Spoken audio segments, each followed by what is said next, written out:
그 자산을 지키는 투자는 결국 뭐에서 나온다? 에서 나온다. 사실 저는 지난 2020년, 21년 상승장 때 남들 다 아파트를 이제 보러 다닐 때잖아요. 그때 저는 아파트도 보긴 봤지만 사실 투자했던 경험이 있어요. 그래서 오늘 그 이야기를 들려드리려고 합니다.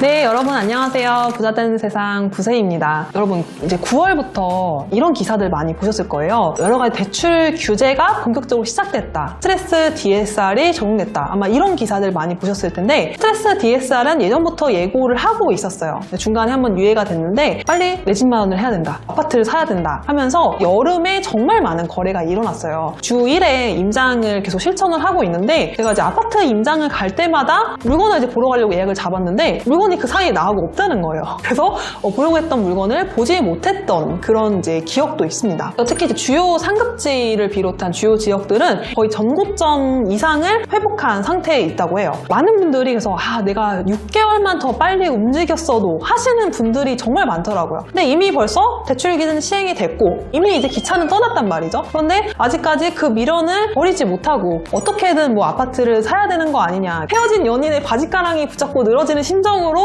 이렇게 계속 보시는 분들이 많으셔가지고 오늘은 이제 그거랑 관련된 좀 얘기를 해드리려고 해요. 제가 이제 투자 8년차인데 중들이랑 반대로 해야 성공한다라는 말에 정말 많이 공감을 하거든요. 특히 이제 올 하반기 미국 금리 인하가 최대 이슈였는데 마침 이 영상을 찍기 며칠 전에 미국이 드디어 0.5% 금리 인하를 단행을 했습니다. 근데 아직 우리나라는 어때요? 금리를 내려주거나 대출을 풀어주거나 하고 있진 않죠. 이런 때일수록 남들이 다 지금 보고 있는 아파트만 여러분들이 보시기보다는 다른 부동산 분야에도 이번 기회에 관심을 갖는 걸 권해드리고 싶습니다. 사실 저는 지난 2020년, 21년 상승장 때 남들 다 아파트를 이제 보러 다닐 때잖아요. 그때 저는 아파트도 보긴 봤지만 사실 상가에 투자했던 경험이 있어요. 그래서 오늘 그 이야기를 들려드리려고 합니다.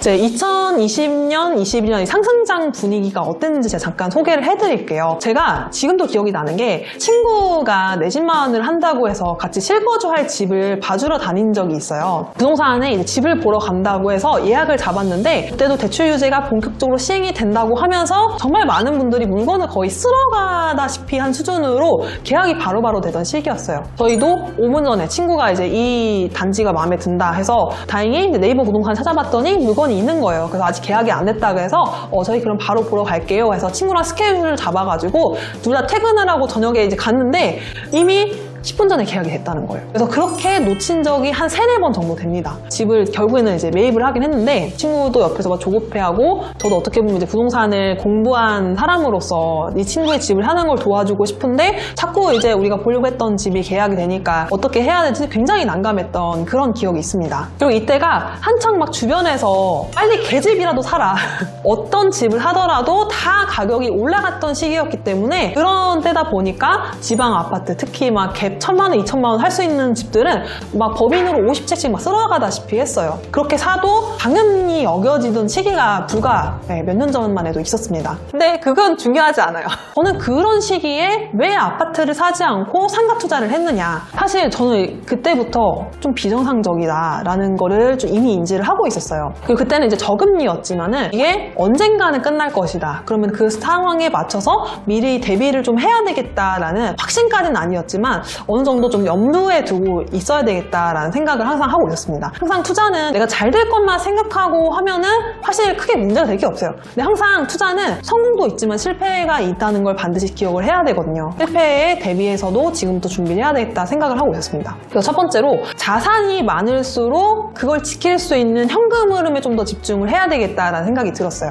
자산을 이제 늘려가는 건 당연히 이제 시세 차익이죠. 내가 이제 시세보다 싸게 사서 아니면 시세로 사가지고 기다리고 있으면 부동산 시장 상승장 사이클을 타면서 내 자산 가치가 같이 이제 올라가는 가치 투자의 영역을 여러분들이 많이 기대를 하고 투자를 하시는데 자산이 올라가는 것만 중요한 게 아니라 자산을 지키는 노력도 특히 특히 내가 자산을 한두 채씩 쌓아가면 쌓아갈수록 굉장히 중요한 영역이거든요. 그래서 그 자산을 지키는 투자는 결국 뭐에서 나온다? 현금 흐름, 월세에서 나온다. 저는 상승장 때 자산을 쌓는 거에만 집중하지 말고 이거에 걸맞는 현금 흐름도 갖춰 나가야 되겠다라는 생각을 했어요. 그때 당시에는 저금리여서 다행이었지만 금리가 조금이라도 올라가면 이건 내가 감당하기 힘들 수도 있겠다라는 생각을 직감적으로 하게 되었습니다. 그래서 그때부터 남들이 막 아파트 보러 다닐 때 저는 그래서 오히려 현금 흐름, 상가에 좀 더 집중을 하게 되었어요.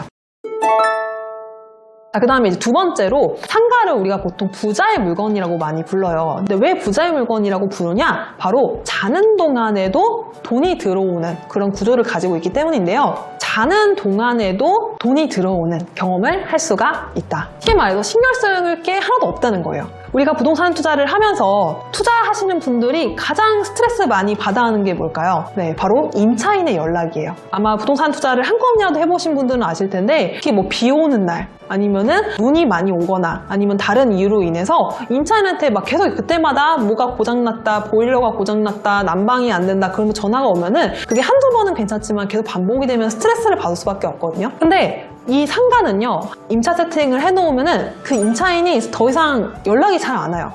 그러면은 만약 상가에 문제가 생기면은 그분들은 어디로 연락을 할까요? 바로 상가 안에 있는 관리사무소에 연락을 합니다. 제가 예전에 이제 강남 테헤란로에 있는 상가를 한번 투자한 적이 있는데 그 상가에 갑자기 누수가 발생했던 적이 있어요. 그런데 누수가 발생했을 때 임차인이 저한테 바로 연락을 하지 않고 먼저 관리소에 1차적으로 연락을 한 거예요. 그래서 관리소에서 다 처리를 해주고 누수에 대한 피해 보상 이런 게 이제 마무리될 그때쯤에 저한테 연락이 오더라고요. 그래서 그때 딱 한 번 연락이 왔고 그 뒤로는 단 한 번도 연락이 온 적이 없었습니다. 그렇게 해서 이제 1년 정도 잘 보유를 하고 있다가 시세 차익을 보고 매도를 했던 경험이 있는데요. 임차만 여러분들이 이제 제대로 맞추면은 한 달에 따박따박 이제 월세가 꽂히는 그런 경험을 할 수 있게 됩니다. 그런 측면에서 상가는 많은 장점을 가지고 있는 투자다라고 할 수 있고요. 그다음에 이제 마지막 세 번째로 기다리는 투자가 가능해요. 이건 무슨 말이냐면 그때 제가 이제 월세 상가 받았던 게 220만 원이었어요. 그래서 대출이자를 제외하고 나서도 월 100만 원 이상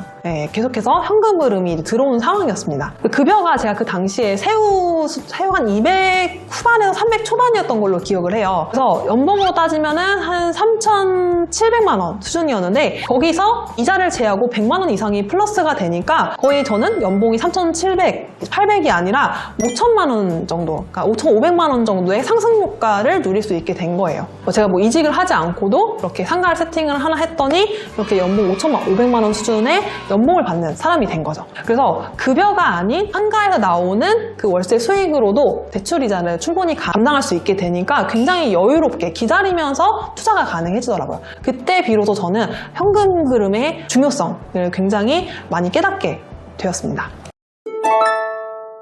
정리를 해보면 한창 그 아파트 주택 가격이 오던 시점에 예쁜 아파트에 투자하지 않고 상가를 투자했는지에 대한 이제 이유를 총 3가지 설명을 해드렸어요. 첫 번째로 자산이 많을수록 이를 지킬 수 있는 현금 흐름이 굉장히 중요하다라는 얘기를 드렸었고, 두 번째로 자는 동안에도 돈이 들어올 수 있는 경험을 할 수 있다. 마지막 세 번째로 기다림 투자가 가능하다. 이렇게 해서 저는 총 3가지의 이유로 상가 투자를 하게 되었습니다. 네, 오늘 영상에 도움이 되셨다면 구독과 좋아요 한 번씩 부탁드리고요. 다음번에 더 유익한 영상으로 찾아뵙겠습니다. 네, 여러분 감사합니다.